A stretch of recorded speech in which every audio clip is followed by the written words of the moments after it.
Here we go. Another evening for another live stream.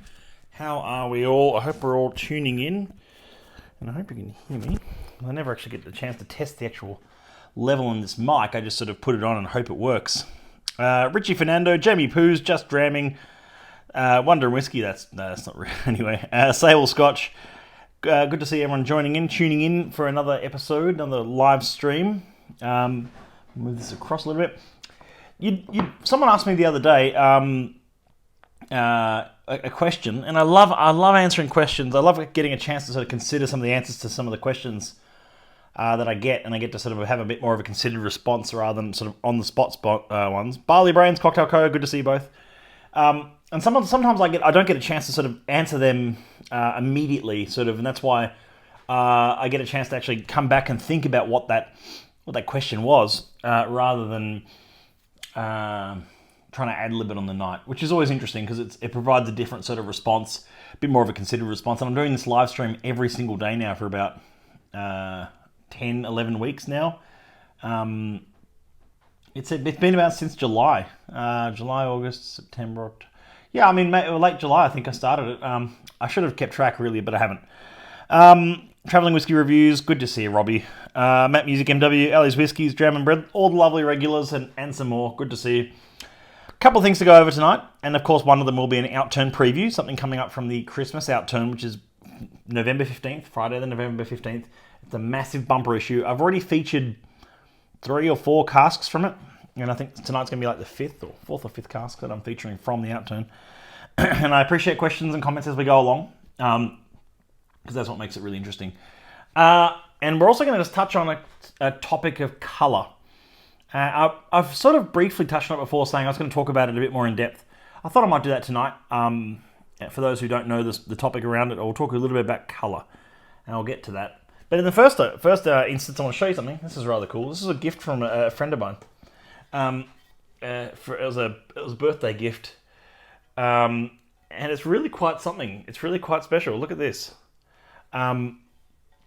So it's 4 society bottles with the old logo on them, all baked together.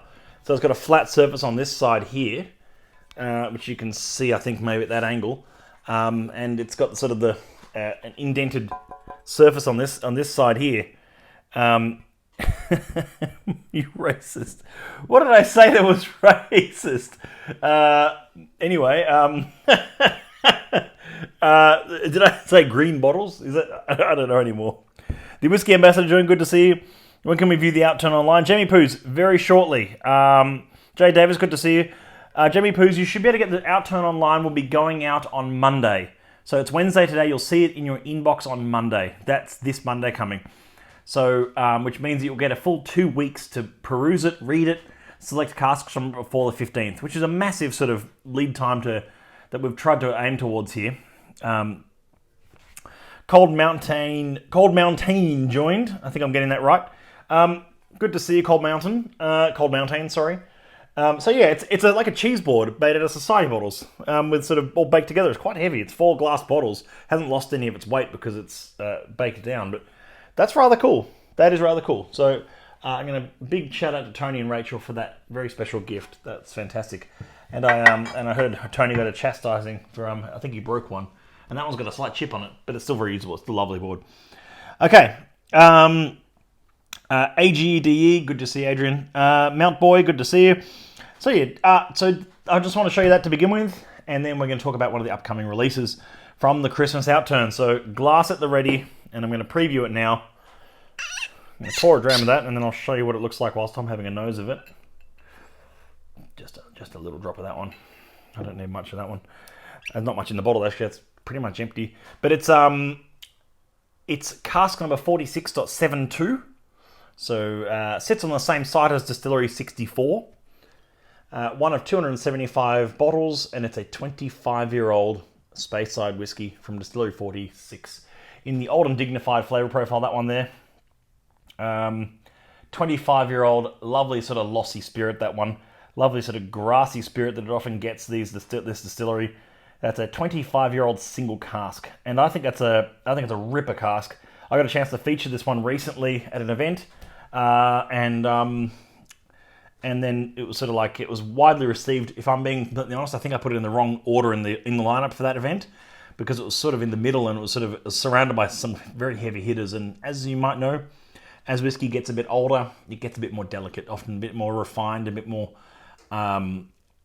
complex, but it's not as heavy or hitting often. It's a bit more sort of light, floral, delicate, lovely notes that you get out of it, especially out of something like a Lossie. Oh yeah, it is immediately quite muted on the nose. I'm going to dig a bit on that one. It's lovely. 53.8%, so it's still held up pretty nicely after 25 years. It did stand up well. Dr. Akers. Well put. I believe you're still working on that homework there, Dr. Akers. On what were you working on again? Anyway, SMBAN's probably got you under control there. I'm not allowed to talk about that yet, apparently. It's not ready. So yeah, what do we got here? Almost like ginger nut biscuits.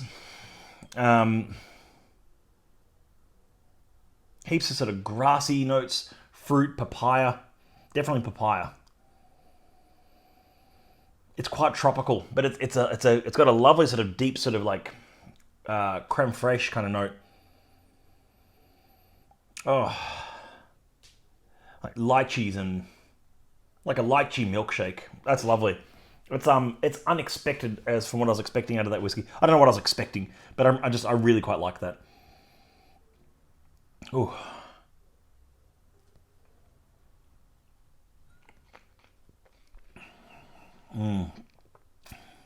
That's delightful. That's super elegant. Wow. Wow, yeah, I mean, so let's just talk about old whiskey. Needs a bit of time often to needs a bit of time in the glass. I'm going to let that sit for a moment. It is single cask. It's a refill hogshead. So let's just talk stats. All the stats on this bottle just for a moment. I'll hold that once up again for everyone to see. I hope I'm getting the angle right on that. 46.72 is the code on it. Let's start with the code. For those who are new to the society, not many of you are but right now, but for those who watch it later or on YouTube, 46 means they're the 46th distillery to join the Scotch Malt Whisky Society, which we founded in 1983. And then that's the 72nd cask ever. So really not that many. It's averaging 2 casks a year in 35 years. This distillery, 46, sits on the same site as distillery 64. And 64 is the only distillery that we have that we draw upon where the distillery name rhymes with the number. So you can take a guess to what that is, I guess. But SMBAN joined, Brick joined, good to see you, stood up well. Oh, sorry, I've already read that out. I'm on it. Theoretical max age of whiskey. Ah, yes. Dr. Akers is doing some science experiments on what the theoretically oldest age of whiskey could be. Very good timing there, Rob, because we're talking about old whiskey right now. And this is a 25-year-old single cask, this one, which from Distillery 46. I find Distillery 46 always quite grassy. Always has a bit of fruit and like sort of like fresh cut grass and sort of like papaya and mango kind of notes in them. And this is no exception. There is a distillery character still in there, which is a point I want to make tonight. Often, when you get a whiskey of this kind of age, you're no longer looking for distillery character, for better or for worse. You often find that even like 20, 25, 30-year-old whiskey, it's not so much about distillery character anymore. It's more about complexity of flavour from what the cask has done for that length of time. And it comes down to what you enjoy more. Sometimes you are looking for a whiskey. You're looking for a whiskey where you're experiencing the distillery and you're experiencing the spirit quality. And it's not new make. I'm not talking about new make. I'm talking about spirit quality shining through a cask. We had a 10-year-old from Distillery 64 recently. That was a perfect example of that. Actually, wait for it. Here it is. 64.108. Something for the weekend. That one was in the Gathering pack. I hope you're getting that one on the camera. That was in the Gathering pack.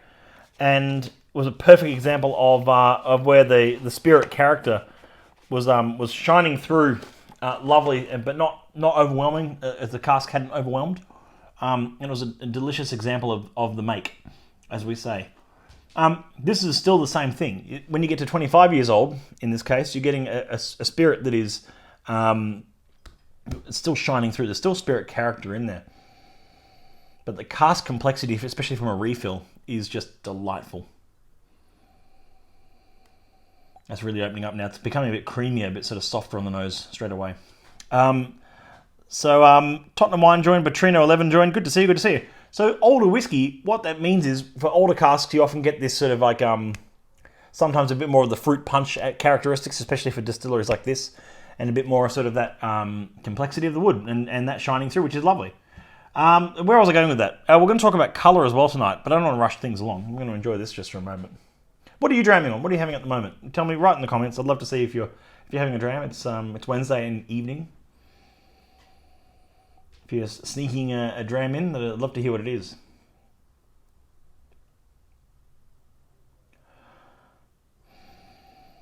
Ever so slightly sort of vegetal and earthy. But only slightly, like 10%. 90% is papaya and fruit and...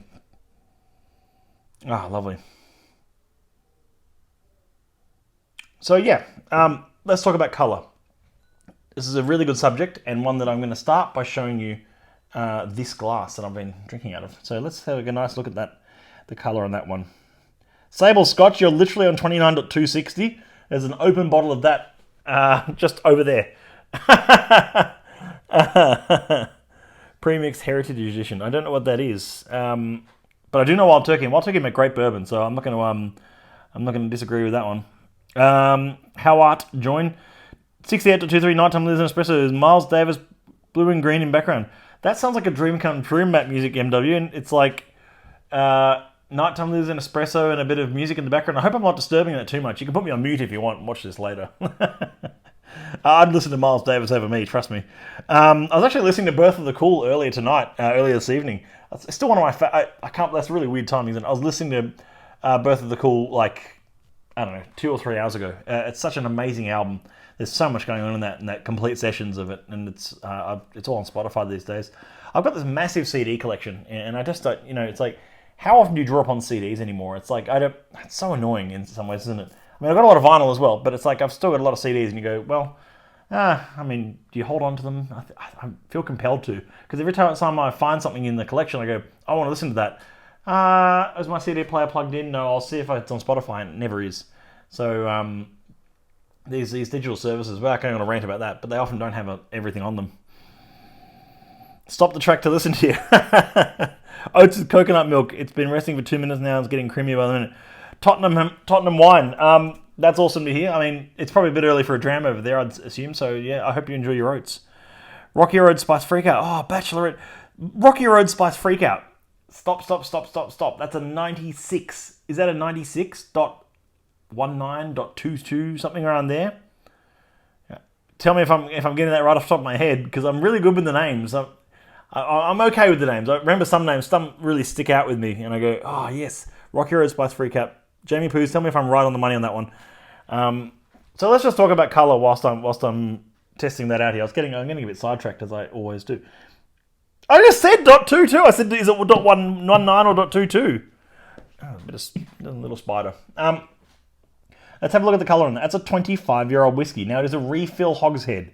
That means it's going to pick up less colour than, say, a first fill, less colour than a second fill even. But let's examine that colour. So that is quite pale. Now, I've already pre-poured something. Here's something I prepared earlier. Like all those cooking shows. Here's something I prepared earlier. Have a look at the colour difference between these two whiskies. I hope they're coming into focus all right. So the one in the bigger glass here is a 4-year-old whiskey. From a refill, second fill, 4-year-old cask, that one there. What's happened there? Cask influence and the way that the cask has played an influence in the colour of that spirit has greatly changed it. I'm going to put that over there, otherwise I'll knock it over. I'm going to take a sip of water because dinner was quite salty.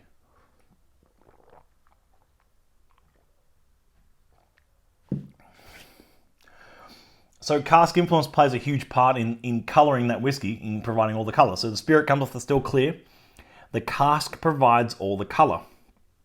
And then, in our case, we bottle it at natural colour, natural cask strength, and single cask, all our usual statistics. You'll notice a classic 46 grassiness, flakes of deck varnish. Ooh, wow. Soft old wood, rich and pleasing, some tropical fruits in syrup. Tropical fruits in syrup, I totally agree with. I'm not quite getting the deck varnish yet, but soft old wood and fruits in syrup, I definitely get. That's a delightful whiskey. And by the way, I don't like talking about this stuff normally, but honestly, that is ripper value for a 25-year-old single cask whiskey. Incredible value in this day and age of what whiskey goes for these days, especially aged whiskey. It's about the same price as as some 3-year-old whiskeys I've seen, and anyway. I think that's tremendous value for what it is.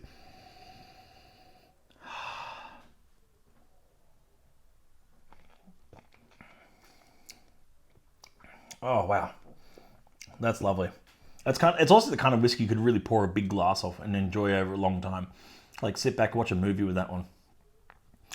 That'd be nice. Whiskey Outturn joined. Single Malt Alliance. Single Malt Alliance. Good to see you, Ben. Low Whiskey joined. Low Whiskey. Good to see you. So we're talking a bit about a 46.72 Jungle Slippers, a 25-year-old for those who are just joining in. We're talking a bit about colour. How I'm getting a little bit too far into it here, but I poured a little bit of a sample of each, and how that's a 25-year-old refill versus a 4-year-old refill, and how the colour of the 4-year-old refill is almost positively amber, whereas the colour on this one is straw. What does colour tell you about a whiskey then? In my opinion, and I'm not really sort of this is not in the agreement of my peers always, but in my opinion, it tells you very little, and especially in this day and age where most commercially available whiskies, and I mean most, mit Farbstoff are with colour, which means they have E150 caramel colouring added. That caramel colouring means that the spirit is coloured to a certain level across the board, across all casks, across the finished spirit. Why would distillers add caramel colouring, which theoretically would change the taste if only minutely? Why would they add colouring to an spirit that already has colour added from the cask, where the colour from the cask has come from the wood. The wood has imparted that colour and infused into the colour of the spirit. The answer is consistency. They want every bottle to look the same colour. There's two ways around consistency of colour: is put it in green or black or blue glass, which some do, and that way you don't worry about the colour so much. It's more about the flavour. Or don't colour at all and see how the market reacts. I think that a lot of whiskey drinkers these days have become much more educated on these things. Yes, the vast majority of whiskey drinkers won't know about colouring; they won't care. But as long as it looks the same last time they bought it, it hasn't gotten paler, hasn't got dramatically darker. I don't think they'd mind too much. Some distilleries are far more aggressive in their colouring practices than others. Oh, my board is crooked. Get your spirit level out. Yeah, no, sorry, it is. I haven't got a hook in here yet to frame it. And I had a hook over on that wall, but it snapped. So I've got to fix that, and I've got to go to Bunnings. Anyway, it's always something at Bunnings I've got to get. Isn't that that's called life, isn't it? Actually, I don't know if that's crooked or the camera's crooked. I can't quite tell. I think the camera might be a little bit, and that might be a bit as well. Is that an icon on board over your left shoulder? Yes, it is. It's up there. There it is. My icon for Scotch Whisky Ambassador of the Year. I'm still beaming about that. I'll be honest. It's a huge honour to have won that, and I thank you, everyone. I also personally thank everyone who voted for me. Especially if you're watching right now, it means a lot to me. It means a lot to the society, of course, and it's like to have that accolade. Whiskey Sec joined. Whiskey Sec, you're a bit late, but we're still plugging on here. We're talking a bit about colour. We're not doing a big session tonight, probably just 20 minutes. Talking about colour and how colour isn't a determiner of quality, and most whiskies are artificially coloured. That one is artificially coloured. There you go. I'll admit to you now. It doesn't matter what it is. It's a commercially available whiskey. I know for a fact it's about 4.5 years old, and it has artificial colouring added. Now, colouring means consistency. It means it'll be the same colour every time you drink it. That means that wherever you buy it, if you buy it here, you buy it in New York, you buy it in Delhi, it doesn't matter where you buy the whiskey. Maybe not Delhi, but it'll be the same colour everywhere. unless it's of course the fake, and you're buying it in Cairo and you're buying fake whiskey. Actually, that's a discussion for another night. Fake whiskey. We'll talk about fakes one night as well. I'm going to write that down as a subject because I met this fascinating character in my travels, who's this man from Cairo, and he was talking about the fake whiskey trade and the real whiskey trade in Cairo, even now, which is where he was from. It was sort of like, it was a fascinating subject about how fakes are the normal. As in, like, if you see it on a shelf, it's fake, and it's not real Chivas Regal. It's not real Johnny Walker. They're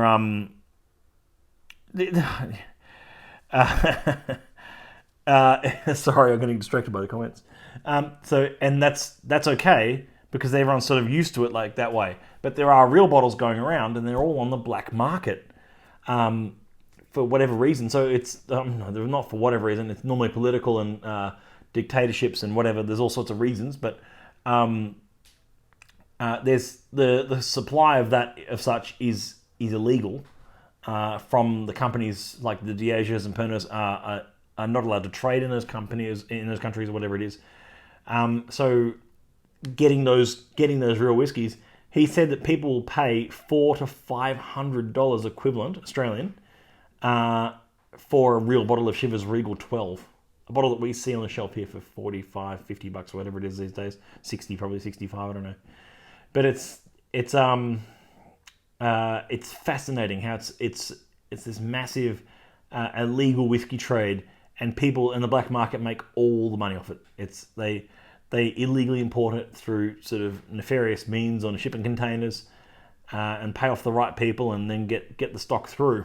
It's like, next time I see someone complaining in Australia about access to certain limited releases that didn't come here, or how come we didn't get that bottling, or whatever, it's like, man, we've, especially in the last 10 years, we've got it so good, and the access to be able to, like, just go and get a 25-year-old single cask whiskey or whatever it is you're buying, it's kind of like, that's unbelievable, and that's so exciting.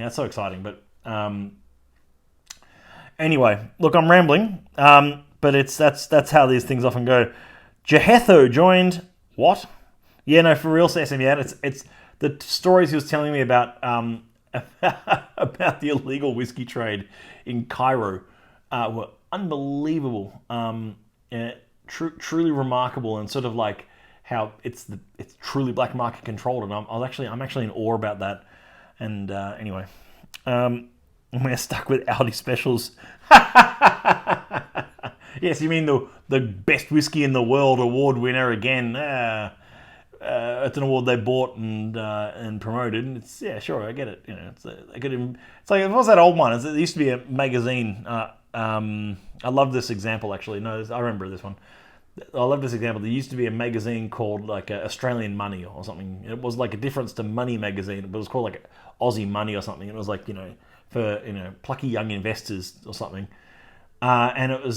And they had an awards thing each year, and they had like it was sponsored by the magazine, and they held it in person in a ballroom somewhere. And it was like the Australian Money Awards, and and the magazine was completely owned by ANZ Bank, and Bank of the Year would go to ANZ every year.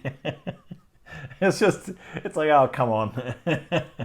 I get it, but it's kind of like, that's frustrating anyway. Damn, I know where to get some vodka and food colouring. Yeah, I think we both know where to get that stuff. Just pay off Jim Murray. No comment. No, I'm not talking about Jim. You'll notice I haven't talked anything about the Whiskey Bible Awards. I could touch on those tomorrow night if you like. I just think it's sort of one of those. The Whiskey Bible thing is just like, it is what it is. It's one guy's opinion. And I'm not going to bash on Jim, because I think he actually has, as Andrew's mentioned before, he's had a remarkable writing career, whiskey author before. He did the Whiskey Bible. He's quite a good whiskey author. I don't agree with him on many things. I don't agree with his treatment of journalists, his awards given out each year, all that kind of stuff. Look, that's all fine, but he doesn't review everything, obviously. If he reviewed everything, the whole Whiskey Bible would just be SMWS. Because, 500 and something casks a year. I don't know how many whiskies in the Bible, but I think it's at least 500. And I've heard stories about how he tastes his whiskey, which I think is a bit odd. about how he tastes all the whiskies in like a 3-week period, and then doesn't drink anything else for the rest of the year or something. It's like that doesn't sound good. Anyway, look, I'm not talking about Jim Murray. Actually, I am talking about Jim Murray because now I'm ending up talking about him. But I think the awards. I think it's one guy's opinion. If you just take it for that, it's one guy with I'm sure he's got a great palate for these things, and he's got a great training in his palate and everything. And I know he loves his bourbons at the moment, but it's one guy's opinion on what he loves about whiskey. And I love a bourbon as well. Don't get me wrong, but I certainly wouldn't. No, I'd probably struggle to give a bourbon the whiskey of the year. I'd never say never, but I keep an open mind about it. But it's not for me. But that's my subjectivity versus his subjectivity. So there you go. It's like 4,000, I think. Oh right, there you go, 4,000 whiskies. Well, he repeats so many of them as well, Lockie. Though it's like he repeats them. You'll see, he's using the same review that he used 2 years ago for that whiskey. Now is used this year. It's just repeated across. I only put a little one of that, but that's lovely. Delightful stuff. So those who have just joined or just forgotten what I've already said, which is also very likely, 46.72 was the one I had a little review of. This is an Outturn preview. This bottling, if you were at the Melbourne gathering, you've already had a taste of this, so you sort of know what it's all about. But it's also being featured in our Christmas Outturn, which comes out. You'll get the email this Monday. So we're on Wednesday today. Next Monday, the email will be out. And then Outturn goes on sale on the Friday the 15th. So really looking forward to it. Rumour has it that it's a waste of space. Wow, that's quite a rumour. So yeah, you'll get the email about Outturn next Monday. I'm really looking forward to sharing the full Outturn with you all. In fact, we might even have a preview. See how we go. We might have a preview of it tomorrow night. A bit of a sort of an exclusive Instagram live look at it. But that's all down to our print house and our print schedule and timings. We'll see how we go with that. That's all from me tonight. Thank you so much for joining in. A bit of a lightweight live tonight, just discussing a few things, previewing a cask coming up in the Outturn. And if you want my 2-second summary on that, it's a delightful old dram with heaps of character, heaps of complex notes of papaya, fruit, old polished wood. It's just a delightful old whiskey, and the kind of thing you might want to open on Christmas morning. I don't think I'll do a live stream on Christmas Day. I think that might be my day off. I haven't decided yet. Thank you all so much for coming in. I'll see you all tomorrow night, and have a great evening. Cheers.